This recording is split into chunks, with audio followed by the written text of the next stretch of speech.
가진 성경은 신약성경 23쪽입니다. 성경 찾으시고 화면을 보시면서 교독하겠습니다. 예수께서 이 모든 비유를 마치신 후에 그곳을 떠나서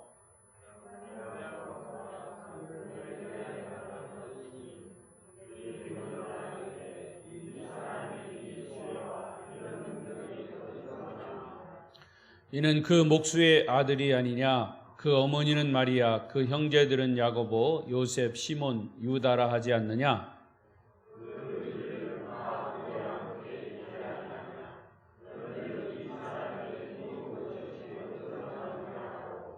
예수를 배척한지라. 예수께서 그들에게 말씀하시되 선지자가 자기 고향과 자기 집 외에서는 존경을 받지 않음이 없느니라 하시고, 그들이 믿지 않음으로 말미암아 거기서 많은 능력을 행하지 아니하시니라. 아멘. 58절까지 보았습니다. 할렐루야. 오늘도 이 저녁 예배 자리에 나오신 여러분을 축복합니다. 예배는 은혜요. 우리 그리스도인들에게 있어서 큰 특권이기도 합니다. 코로나로 인해서 비대면 예배도 드리고 온라인 예배 드리고 또 대면 예배를 드리는데, 제가 가만히 보니까 우리 교회는 저녁 예배를 수요 저녁, 주일 저녁 예배를 드립니다. 다 그런 건 아니지만 도시교회들은 거의 주일 오후 예배를 드려요. 근데 오후 예배도 결국 이제 코로나 때문에 못 드리고, 그러니까 주일 예배도 요즘 같은 경우는 또 4단계 서울과 경기도 수도권에는 거의 이제 온라인 예배로 비대면 예배를 드립니다. 저는 늘 감사한 것이 지역의 영향도 있지만 또 우리 교회 사정상 주일 저녁 수요 저녁 예배를 드리다 보니까 그래도 대면 예배를 꾸준히 드리게 됩니다. 이것도 하나님의 크신 은혜임을 분명히 저는 믿습니다. 그래서 예배의 자리가 더 귀하고 더 특별한 자리, 그래서 여러분 예배를 귀중히 여기고 생명처럼 여기고 예배의 날마다 함께 동참하시기를 바랍니다. 자, 인사하십시다. 서로. 오늘 저녁에도 만나서 반갑습니다. 잘 오셨습니다. 은혜 많이 받으세요. 감고사축 감사합니다. 고맙습니다. 사랑합니다. 축복합니다.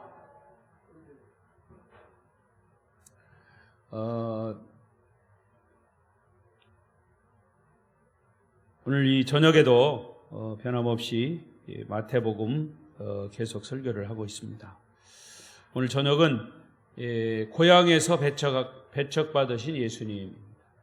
다 같이 읽어보십시다. 시작. 고향에서 배척받으신 예수님. 지난 시간까지 7가지의 천국 비유에 대한 말씀을 이제 드렸습니다. 예수님께서 특히 마태복음 13장을 중심으로 천국 비유를 말씀하셨어요. 그리고 이 천국 비유를 마친 후에 예수님께서 어릴 때 자라던 고향인 나사렛으로 내려가셨습니다. 53절, 54절을 읽어보십시다. 53절, 54절 시작.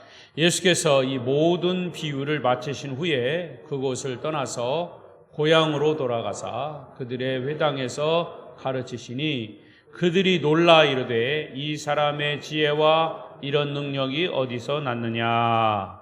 자, 예수님께서 태어나신 곳은 베들레헴이지만 보통 예수님의 고향을 말할 때는 예수님이 어릴 때 자라신 이 나사렛을 지칭합니다. 그래서 우리가 예수님을 이렇게 말할 때도 나사렛 예수 그러잖아요. 구약에서도 다윗의 후손 나사렛 예수 이렇게 말씀을 합니다. 자, 그러면 우선 첫 번째로 왜 예수님은 갑자기 고향을 찾으셨을까? 일반적으로 사람들이 고향을 찾을 때는 고향에 부모님이 사시거나 또 어떤 명절 때에 어르신들을 또 서로 이렇게 만나기 위해서, 고향 사람들을 만나기 위해서, 또 혹은 타 지역에서 고생을 한 끝에 큰 성공을 한 후에 사람들은 고향을 이제 찾아보고 싶어 합니다. 고향은 영원히 그리운 곳이고 인생의 안식처와 같은 그런 곳이 고향입니다. 예수님도 역시 마찬가지입니다. 예수님의 고향, 자라난 곳이 이 나사렛, 또 예수님이 가족도 있습니다. 오늘 56절에 그 가족의 이름들이 쭉 나오죠. 어렸을 때 같이 놀던 친구들도 있고, 특별히 12살 때에는 예수님이 부모님들과 함께 예루살렘 성전에 올라가서 어른들과 그런 신앙적인 논쟁을 벌인 경우도 있습니다. 그러니까 고향은 굉장히 이 추억이 있는 그런 곳이죠. 그런데도 불행하게도 그 고향 사람들은 예수님을 환영하지 않았습니다. 이미 예수님의 소문은 다 들려져 있었죠. 예수님은 오병이어의 기적을 행하시고 능력을 행하시고 죽은 자를 살리시고 뭐 이런 일들이 예수님을 통해서 다 소문이 나 있습니다. 그런데 왜 예수님이 이 고향 사람들에게 배척을 당했었을까? 고향 사람들은 예수님을 냉대했습니다. 그럼에도 불구하고 예수님이 고향을 찾으신 이유가 있습니다. 54절에 보면 고향으로 돌아가사 그들의 회당에서 가르치시니, 자, 이 말씀이 굉장히 중요합니다. 여기가 이 말씀이 바로 예수님이 고향으로 내려간 중요한 이유가 됩니다. 회당에서 가르치셨다. 예수님이 뭘 가르치셨겠습니까?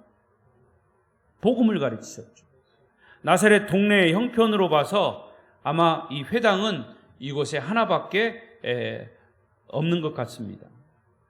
결국 예수님이 고향을 방문하신 목적은 가족을 만나기 위해서, 물론 만나기 위해서죠. 그런데 사실은 가족을 만나기 위해서 갔다 하면 가족이 환영을 했어야 되는데 여기서 예수님의 가족은 예수님을 배척했습니다. 배척하셨다면 예수님은 고향에 아예 내려오지 않으셨을 겁니다. 그러나 예수님이 고향에 내려오신 이유는 그 고향 사람들, 그들에게 복음을 증거하기 위해서였습니다. 친구를 만나기 위한 것도 아니고 가족을 만나기 위한 것도 아닙니다. 고향 사람들도 천국 복음을 듣고 구원받아야 하기 때문입니다. 고향 사람들은 영혼을 사랑하시는 주님의 마음을, 이제 고향 사람들을 사랑하시는 그런 주님의 마음을 우리가 여기서 읽을 수가 있죠. 이미 우리가 말씀을 보았듯이 마태복음 12장 46절 이하에 보면 예수님께서 많은 사람들을 모아놓고 말씀을 가르치실 때 어머니를 비롯한 가족들이 왔어요. 그래서 사람들이 예수님, 지금 밖에 어머니를 비롯한 가족이 와 있습니다, 이렇게 말씀을 드리니까 예수님은 뜻하지 않은 말씀을 하셨어요. 누가 나의 어머니고 누가 내 동생이냐, 이런 반문을 하시면서 하신 말씀이 누구든지 하늘에 계신 내 아버지의 뜻대로 행하는 자라야 내 형제요 자매요 어머니다, 이런 말씀을 하셨어요. 언뜻 예수님의 그 말씀을 보면 가족을 그냥 무시해버리는 그런 말씀으로 오해할 수 있습니다. 하지만 예수님이 이 땅에 오신 목적이 뭡니까? 예수님은 구세주로서 오셨어요. 하나님의 뜻을 이루시기 위해서 오신 분이에요. 주님의 모든 사역의 중심은 십자가를 지는 것이고 부활하시는 것입니다. 인류를 구원하시는데 예수님의 사역에 초점이 맞춰져 있죠. 여러분, 우리 인간에게 꼭 필요한 것은 의식주, 그것만 있는 것이 아닙니다. 의식주는 우리 육신이 필요한 것들이고, 이 육신의 덧입은, 육신 속에 있는 우리의 영혼이 중요한 것입니다. 우리의 영혼이 있기 때문에 육신이 살아있는 거고요. 우리 육신은 그 영혼에 따라서 정말 예수를 믿으면 지옥 가고 예수를 안 믿으면 지옥 가고 예수를 믿으면 천국 간다라고 하는 이런 사실이 우리의 영과 육의 관계이죠. 그러니까 육신이 아무리 잘 돼도 영혼이 구원받지 못하면 지옥 가는 거예요. 그래서 예수님께서 마태복음 4장 4절에도 이런 말씀을 하셨어요. 시작. 예수께서 대답하여 이르시되 기록되었으되 사람이 떡으로만 살 것이 아니요 하나님의 입으로부터 나오는 모든 말씀으로 살 것이라 하였느니라 하시니. 그러니까 사람이 육신의 의식주, 먹고 자는 것, 입는 것, 이것만으로 사는 게 아니잖아요. 떡으로만 사는 게 아니에요. 그러면 사람이 무엇으로 사느냐? 주님의 말씀은 하나님의 입으로부터 나오는 모든 말씀. 그게 뭐예요? 성경, 기록된 66권 성경의 말씀이죠. 그 말씀으로 산다고. 그래서 우리의 영혼은 하나님의 말씀으로 사는 것이고, 또 요한복음 6장 63절 시작. 그러나 너희에게 이르기를 너희는 나를 보고도 믿지 아니하는도다 하였느니라. 이 말씀도 뭔가 또 잘못된 것 같은데, 아무튼 하나님의 말씀은 우리의 영혼을 살리는 거예요. 그래서 살리는 것은 영이고 육은 무익하다. 내가 너희에게 이른 말은 영이요 생명이다. 예수님께서 말씀하신 그것은 영이고 생명이라. 하나님의 말씀은 우리의 생명이라 그랬어요. 하나님의 말씀은 영이라 그랬어요. 영혼의 말씀은 생명이에요. 그래서 오병이어의 기적을 일으키신 것은 거기에 배고픈 사람들의 육신의 배를 채운 것이지만 사실은 예수님께서 그 오병이어의 기적을 일으키신 중요한 목적은 뭐냐? 나는 하늘로부터 온 생명의 떡이다, 그런 말씀하셨어요. 그러니까 그 육의 배고픔을 채우면서 예수님의 정체성을 말씀하신 거예요. 여러분, 우리가 하나님의 말씀을 들을 때 그 말씀이 내 머리로 이해하는 것만 끝나는 게 아니고, 그냥 머리로 그 말씀 참 좋다, 은혜스럽다, 이게 아니고, 이 하나님의 말씀이 우리의 영혼에 깊이 자리 잡아야 돼요. 그 영혼 속에 자리매김을 해야 돼요. 그래서 그 영혼이 하나님의 말씀으로 살아 움직일 때 우리의 육이 어떤 형편이든지 살아나는 거죠. 사람이 먹고 마시는 것만이 중요하다면 짐승과 무엇이 다를 게 있겠습니까? 요즘요, 여러분 이해하고 들으세요. 저는 이렇게 개를 애완용으로 기른다거나 또 고양이를 기른다거나 별로 좋아하지 않아요. 뭐 좋아하는 사람은 좋아하십시오, 열심히. 그게 나쁘다는 게 아니에요. 그런데 고양이가 이제 들고양이죠. 이렇게 임자 없는 고양이가 우리 집에 와요. 그래서 어미가 있는데 새끼 2마리가 같이 따라옵니다. 그러면서 이 베란다에 이게 창문이 있으면 와서 밥 달라고 옹양 야옹 야옹 해요. 근데 그게 얼마나 귀여운지 몰라요. 그리고 또 이게 턱 밑에서 그 창문에 대고 야옹 야옹 밥 달라는 거예요. 밥 달라는 거. 그런데 그 뒤에 또 새끼들이 또 2마리 너무 귀여운 새끼들이 있어요. 그래 어제까지 우리 손자들이 와서 있었는데 그 손자들이 너무 귀여워하는 거예요. 물론 방에까지 들이고 뭐 이렇게 하진 않지만 일부러 밥도 사왔어요. 고향 밥을 사와가지고 이제 야옹야옹 할 때 이렇게 밥을 줍니다. 그래서 아예 이제 밥을 주니까 요즘에는 잠도 그 베란다에서 자요. 엄마 밑에서 2 새끼들이 젖을 빨면서 거기서 자요. 그것이 얼마나 귀여운지 몰라요. 근데 그런 모습을 보면서 우리도 하나님 앞에서 저런 모습일까? 우리는 하나님 앞에서 하나님의 자녀로서 그런데 저렇게 밥을 달라고 야옹야옹 하는데 우리는 정말 그 고양이들이 주인에게 먹을 것을 구하는 것처럼 우리가 하나님의 자녀로서 하나님의 말씀을 저렇게 사모하고 있는가, 그런 생각이 들더라고요. 만약에 우리의 영혼이 하나님의 말씀으로 배불리고 하나님의 말씀으로 충만하다면 우리는 영혼이 살찌고 영혼이 바로 서는 거죠. 그래서 사도 요한도 요한 3서에서 그렇게 말씀했죠. 영혼이 잘 됨과 같이, 영혼이 첫 번째, 그 다음에 범사가 잘 되고 그 다음에 강건하기를 내가 간구하노라. 영혼이 잘 됨과 같이 범사가 잘 되고 강건하기를 원한다. 그것을 순서적으로 딱딱 떨어지는 건 아니지만 순서적으로 보면 영혼이 먼저다 그 말이에요. 그 다음에 육신이라는 거지. 때로는 가난하고 억울하고 고통스럽고 힘들고 오해를 받아도 사람답게 살고 하나님 자녀답게 살고 영적으로 살아갈 때 인간의 진정한 삶의 보람과 가치가 있지 않겠느냐 그 말입니다. 예수님이 고향에 가셔서 하신 일은 회당에서 천국 복음을 가르치시는 일이었어요. 이것이 사실은 예수님과 고향 사람들, 가족들과의 관계성입니다. 자, 그렇다면 여러분은 주님과 어떤 관계 속에 있습니까? 그것은 날마다 우리가 점검해야 될 부분이고 진단해야 될 부분이고 우리의 영적인 정체성을 계속 체크해야 할 그런 부분입니다. 자, 그럼 두 번째로 고향 사람들이 예수님을 배척한 이유가 무엇일까요? 누구나 사람들에게 배척당하는 것은 참 고통스러운 거예요. 더욱이 믿을 만한 사람이나 가까운 사람에게 이렇게 배척당하는 것은 요즘 말로 왕따 당하는 거예요. 가슴 아픈 일이죠. 여러분, 예수님은 다른 동네에서 그냥 배척을 받았다면 그러려니 했을 겁니다. 하지만 누구보다도 자기를 이해해주고 사랑해야 할 가족들, 고향 사람들, 더욱이 가족에게 배척을 받은 것이죠.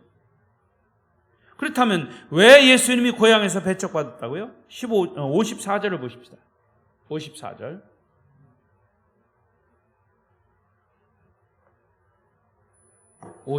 시작. 고향으로 돌아가사 그들의 회당에서 가르치시니 그들이 놀라 이르되 이 사람의 지혜와 이런 능력이 어디서 났느냐? 잘 보세요. 언뜻 보기엔 이해가 안 가는 부분이지만 예수님이 배척받으신 이유는 예수님의 가르치심이 지혜롭고 너무나 능력이 있었기 때문이다. 이 부분에서 우리가 알 수 있어요. 예수님의 가르침은 하늘의 지혜로 가득 차셨어요. 하나님이시기 때문에. 세상에서 찾아볼 수 없는 지혜고 사람에게서 발견할 수 없는 초자연적인 하늘의 지혜입니다. 그들은 바리새인과 서기관을 통해서도 한 번도 들어보지 못한 말씀을 예수님께로부터 들었고 그 말씀을 해석하는 것도 전혀 다른, 그래서 놀라운 하늘의 지혜를 입은 분이었습니다. 영생, 천국과 구원 이런 말씀들을 선포하셨고요. 죄, 구원, 결혼과 이혼, 살인의 문제, 봉사, 안식일 문제, 헌금의 문제, 율법, 사랑, 질투, 위선, 기도, 금식 등등 그들이 한 번도 들어보지 못했던 것들을, 일상적인 삶의 내용들을, 또 다른 표현으로 하면 죽어있는 언어들을 예수님의 살아있는 생명의 언어로 선포하신 겁니다. 그러니까 생명이 있는 언어로 선포하실 때에 그 놀라운 지혜와 영감의 말씀을 듣는 사람들을 충격받게 하신 거예요. 뿐만 아니라 주님의 능력은 말씀이었어요. 그래서 창세기 1장에서 하나님이 말씀하신 대로 빛이 있으라 하시니 빛이 있었고 말씀이 곧 능력이었다고 합니다. 귀신아 떠나가라. 귀신 들린 자에게, 귀신에게 명령할 때 귀신은 떠나갔어요. 이게 말씀이 곧 능력이었다고. 때로는 죽은 자가 살아났습니다. 나사로야 나오너라. 말씀 한마디로 죽은 나사로가 별을 동이고 염한 채로 그냥 나왔다 그 말이에요. 주님은 말씀만 하신 분이 아니라 그에 따른 능력을 행하신 분이셨죠. 자, 이런 주님을 고향 사람들은 그것을 자랑을 해도 부족한데 시기와 질투의 대상으로 삼았다고 말이에요. 오히려 그것을 시비를 걸기도 했습니다. 여러분, 사람이 배척당하는 것은 꼭 어떤 일을 잘못해서가 아니고 죄를 지어서도 아니고 선하고 착하기 때문에 배척을 받을 수 있음을 우리는 예수님에게서 발견할 수 있습니다. 너무나 착한 며느리가 있습니다. 예수 믿는 착한 며느리가 그 가정에 들어왔어요. 근데 믿지 않는 가정에 들어왔어요. 그러니까 그 며느리가 얼마나 미운지 몰라요. 가족들이 그 며느리를 미워하는 거예요. 그 착한 것이, 그 믿음 있는 것이 부모님들에게 혹은 시누에게 시기와 질투의 대상이 될 수 있다고 말이에요. 더 미움을 받을 수가 있단 말이에요. 예수님의 경우는 너무나 위대하시고 지혜와 능력이 크시기 때문에 사람들의 마음에 질투와 시기로 변해버리고 만 겁니다. 고향 사람들이 이렇게 예수님을 배척한 이유를 전체적으로 요약하면 두 가지. 하나는 시기와 질투 때문이에요. 어떤 사람이 나보다 공부를 잘하고 나보다 출세하고 돈을 많이 벌면 우리는 축복하기보다 그것을 인정하기 싫습니다. 심지어는 비판하고 헐떡기를 좋아해요. 제가 늘 우스갯소리로 얘기하지만 우리나라 속담에 사촌이 땅을 살면 어떻게 해야 되나 그랬어요. 배가 아프다 그랬어요. 그게 이 속담이지만 우리 인간성을 말하는 거예요. 그래서 또 요즘 말로 바꾸면 사촌이 이 차를 사면 나는 뭐가 된다? 교통순경이 된다. 왜? 딱지 뜰라고. 그런 마음을 가지고 있어요. 얼마나 잘못된 겁니까? 그러니까 인간의 악한 질투심이라고 하는 이 본성이에요. 어떤 사람은 분명히 장점도 많은데 꼭 단점만 얘기하는 사람이 있어요. 지금 친구들끼리 둘러앉아서 4-5명이 둘러앉아서 이야기를 해요. 거기 없는 친구를 얘기하는 거예요.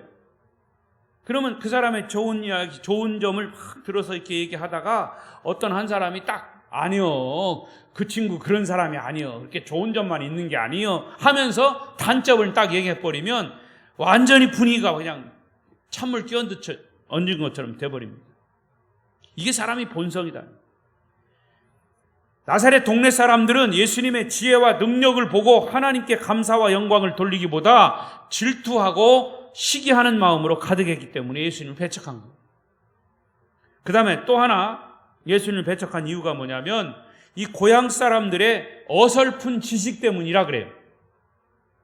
여러분, 고향 사람들은 누구보다도 예수님을 잘 안다고 착각하고 있었습니다. 왜냐하면 예수님과 어렸을 때부터 같이 자랐기 때문에 잘 안다고 할 수 있어요.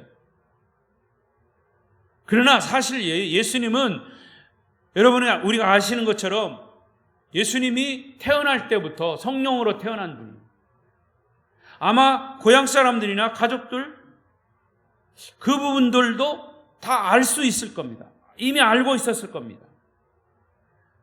그러나 인간적으로 예수님을 자기들이 안다고 생각하지만 그것은 착각이고 그들이 가지고 있는 예수님에 대한 지식은 어설픈 지식이에요. 그래서 선지자는 고향에서 대접을 받지 못한다고 하는 그런 이스라엘의 속담, 그것을 예수님이 아시고 말씀하신 거예요. 55절부터 보십시오.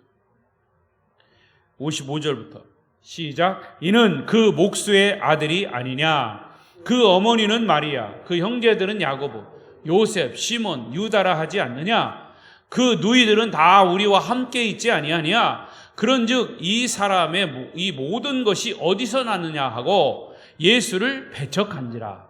예수께서 그들에게 말씀하시되 선지자가 자기 고향과 자기 집 외에서는 존경을 받지 않음이 없느니라 하시고. 그러니까 예수님을 잘 안다고 하는 그 교만이 그들로 하여금 가장 무지하고 비참한 사람이 되게 한 것입니다. 여러분, 사람이 어떤 사람에 대해서, 어떤 것에 대해서 선입견과 오해, 편견을 가질 수 있어요. 그게 사실 인간의 모습입니다. 우리는 얼마나 많은 편견과 오해와 선입견을 가지고 있는지 몰라요. 요즘은 자기가 자기를 자랑하고 홍보하는 시대라고는 하지만 잘못하면 그것이 교만이 되거나 남과 비교하는 비교하는 어떤 자만이 될 수 있어요. 또 성경을 안다고 어떤 귀동냥으로 들은 것을 가지고 성경을 다 아는 것처럼 얘기합니다. 그건 엄청난 착각이에요. 여러분, 예수님을 다 이해했다고 떠들어대는 것도 착각이에요. 더욱이 내가 유명한 신학대학 교수와 유명한 목사님을 잘 안다라고 하는 것과 성경을 아는 것과는 별개의 것이에요. 내가 목사의 가정에서 믿는 부모 밑에서 자랐다고 구원 받은 줄 알았더니 그게 아니더라고. 목사 아들이라 나는 구원 받은 줄 알았어요. 근데 그거 착각이었습니다. 내가 개인적으로 예수님을 만나지 않으면 나는 구원받지 못한 거예요. 바로 예수님과 함께 자란 가족들이 예수님을 배척한 사실을 우리가 바로 보아야 해요. 여기서 배척한지라 라고 하는 말은 넘어졌다, 기분이 상했다, 그런 뜻이에요. 결국 예수님의 고향 사람들은 예수님에 대해서 기분이 상했습니다. 예수님에 대해서 넘어졌습니다. 그러니까 질투와 그를 어설프게 안다는 것 때문에 정말 복음이 되신, 구원의 주인 되신 예수님을 놓치는 꼴이 되고 마는 것이죠. 대개요, 어렸을 때 자랄 때 모습과 또 이렇게 자란 후에 그 과정을 잘 모르고 자란 후에 그 사람이 잘 됐다거나 또 이렇게 유명한 사람이 되면, 어릴 때 자란 친구들은 유명한 사람이 된 자기 친구를 격려하기보다는 꼭 어렸을 때 그가 잘못된 부분들을 얘기합니다. 이게 사람의 본심이에요. 제가 새벽에 말했는지 몰라도요, 어렸을 때 제가 두 살인가 3살 밑에 정말 왜 이렇게 코를 흘렸는지 몰라. 그래서 별명이 코찔찔이에요. 그래 항상 오히려 제가 이제 3살 형이니까 주일학교 때도 코를 닦아주고 그랬어요. 별명이 코찔찔이에요. 근데 나중에 헤어지고 나서 보니까 목사가 되어 있더라고요. 근데 그 목사가 나보다 먼저 우리 지방에 왔어. 그래서 저 섬에서 목회를 잘하고 있어요. 내 속으로, 아이고, 코찔찔이가 저렇게 위대한 목사가 됐네. 그런 생각이, 그런 마음이 언뜻 들더라고요. 그렇다고 주변에 있는 사람들한테, 우리 그 동지방에 있는 사람들한테 저 사람이 코찔찔이었다고 그렇게 얘기를 못했어요. 오히려 그렇게 얘기하면 내가 부끄럽게 될 것 같아서. 이게 인간의 본심이더라고요.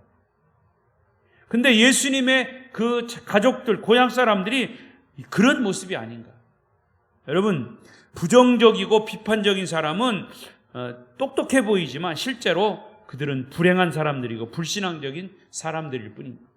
여러분, 모든 것을 편견으로 보지 말고 모든 것을 일반적으로, 그리고 오히려 그것을 다 수용할 수 있는 자세로 우리가 받아들여야 할 것입니다. 특히 우리가 성경에 대해서, 예수님에 대해서, 복음에 대해서.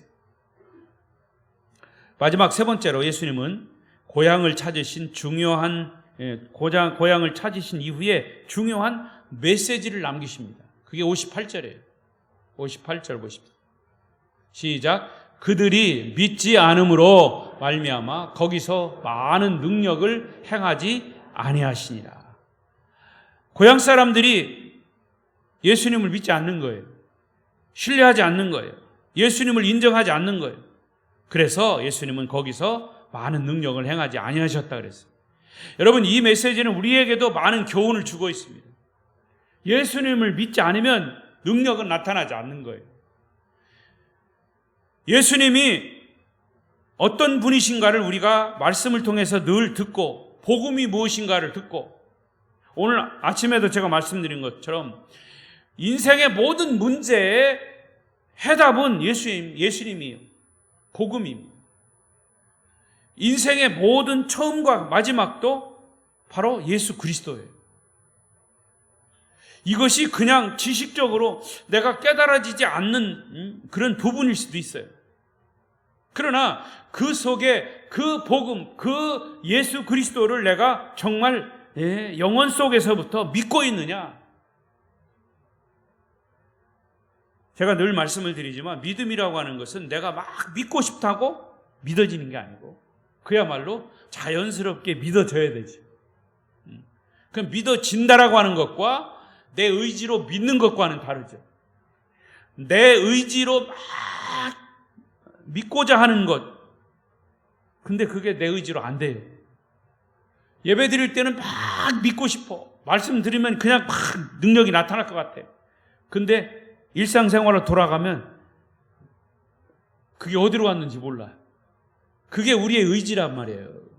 그러나 믿어지는 것은요, 내 의지로 되는 게 아니고 어떤 강한 힘이 나를 휩싸여야 돼요. 그 힘이 뭐예요? 성령의 힘인 거예요. 그래서 성령의 힘이 함께할 때 성경도 믿어지는 거죠. 복음도 믿어지는 거죠. 능력도 믿어지는 거죠. 아멘? 여러분, 아무리 가까운 사람이라도 예수님을 믿지 않으면 구원의 능력은 나타나지 않아요. 예수님이 능력이 없으신 게 아니라 우리가 믿음이 없는 거죠. 그러면 성령의 능력이 감싸는 것은 결국엔 우리의 또 믿음의 분량에 따라서요. 성령의 능력조차도, 하나님의 기록된 말씀조차도 우리가 거부해버리면, 우리가 마음을 닫아버리면 나타날 수가 없는 거죠. 바로 그 부분이에요. 여기 이 고향 사람들, 가족들이 마음을 사실은 닫아버린 거죠. 자기가 가지고 있는 어떤 지식, 자기가 가지고 있는 인간적인 어떤 본능, 이걸로만 예수님을 대한 거지, 사실은 마음을 열어놓고 예수님을 구세주로, 예수님을 인류의 구주로 받아들이지 않은 거죠. 그러니까 능력이 안 나타나는 겁니다. 예수님은 다른 곳에서는 다 기적을 일으키셨지만 나사렛 고향에서는 아무런 기적을 일으키지 않으셨어요. 자, 그런데 신기하게 되고요, 구약의 이사야 7장 9절에 보면 이런 말씀이 있어요. 시작. 에브라임의 머리는 사마리아요 사마리아의 머리는 르말리아의 아들이니라. 만일 너희가 굳게 믿지 아니하면 너희는 굳게 서지 못하리라 하시니라. 또 마가복음 9장 23절. 예수께서 이르시되 할 수 있거든이 무슨 말이냐? 믿는 자에게는 능히 하지 못할 일이 없느니라. 구성경에 보면 할 수 있거든이 무슨 말이냐? 믿는 자에게는 능치 못할 일이 없느니라. 그 말이 그 말이죠. 근데 구성경에 능치 못할 일이 없느니라, 이 말씀이 더 강력한 것 같아요. 중요한 것은 우리의 믿음이죠. 여러분, 우리는 예수의 이름으로 기도할 때 능력이 나타나고, 예수의 이름으로 기도할 때 주님께 우리의 기도가 상달되는 거예요. 그래서 예수님의 이름으로 기도하라고 그랬잖아요. 히브리서 13장 18절에는 시작. 히브리서 예수 그리스도는 어제나 오늘이나 영원토록 동일하시네. 무슨 말이에요? 예수님은 과거나 현재나 미래 영원히 동일하신 분. 이 말은 예수님은 과거에 2000년 전에도 예수님이 사역하실 때 능력 나타난 것, 지금도 성령을 통해서 계속 그 능력이 나타나신다는 게, 동일하게 변하지 않는 분이시기 때문에, 주님은 어제나 오늘이나 영원토록 동일하신 분이시기 때문에 사도행전에서 사도들에게 나타났던 주님의 기적은 지금도 동일하게 하나님을 믿는 우리에게도 나타날 수 있다는 말씀을 하신 거예요. 말씀을 정리하겠습니다. 이제 안 된다고 부정적인 말을 우리는 이제 하지 맙시다. 나는 안 돼. 우리 집안은 안 돼. 저 사람은 안 돼. 안 된다고 말하지 말고 된다고 하십시오. 복음으로 변화하는 성도는 뭐든지 긍정적입니다. 내가 복음으로 변한다고 믿으면 그렇게 되는 거예요. 예수님은 능력이시라고 믿으면 그렇게 능력이 나타나는 거예요. 그 주님을 믿는 우리에게 주님의 능력은 그대로 드러나는 것이죠. 지금 모든 사람들의 삶이 힘들고 고단합니다. 하지만 보배롭고 존귀한 주님을 믿고 사는 우리 주님의 자녀들은 어떤 고통, 어떤 근심, 걱정이 있어도 주님의 능력으로 해결되는 줄로 믿습니다. 그래서 예수님 우리의 구원이시고 우리의 생명이시고 우리의 소망이시고 우리의 위로이십니다. 따라서 예수 그리스도와 함께 날마다 승리의 삶, 행복한 삶을 살아가시기를 축원합니다. 기도하십시다.